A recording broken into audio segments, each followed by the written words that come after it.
Hey guys, and welcome to this episode of Animal Talk with Rachel. Today I'm going to be talking about the national animal of Greece, dolphins. Now, before we start talking about dolphins, I'm going to talk a little bit about Greece so we can learn a little bit more about that. Greece is a country located in the northeastern Mediterranean Sea.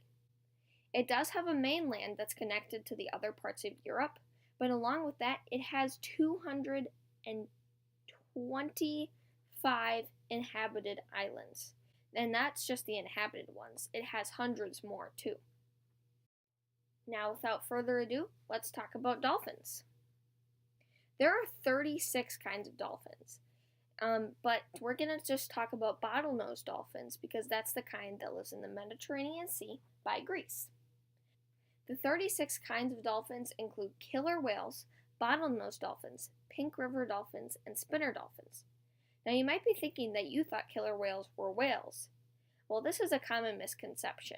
If you see in this picture, they have sleek bodies, just like dolphins, and they have that dorsal fin right in the middle, too. Whales don't have dorsal fins, so that's one way that you can tell that it's not a whale, it's a dolphin.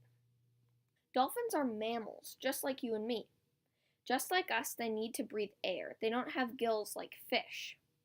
Their mothers also feed them milk when they're very young, just like humans, and they're warm-blooded, which means that they don't get their body temperature from the water around them like fish.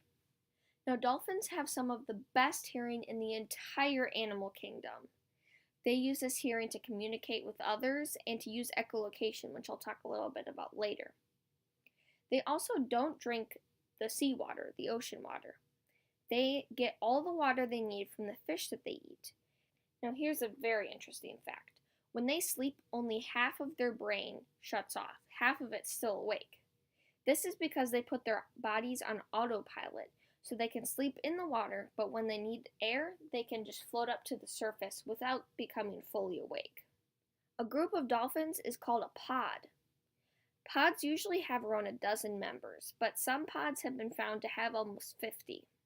Like I mentioned earlier, dolphins have great sense of hearing, so they use whistle, clicking, and whirring sounds to communicate with each other.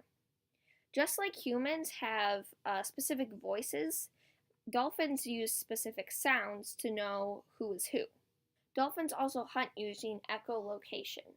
Now, echolocation is where they make sounds and it will bounce off of objects so they can tell where it is. Their hearing is much better than their eyesight, so this is why they use this method to hunt. Thanks for watching. Don't forget to subscribe so you don't miss anything new, and comment below what your favorite fact was. See you next time on Animal Talk with Rachel.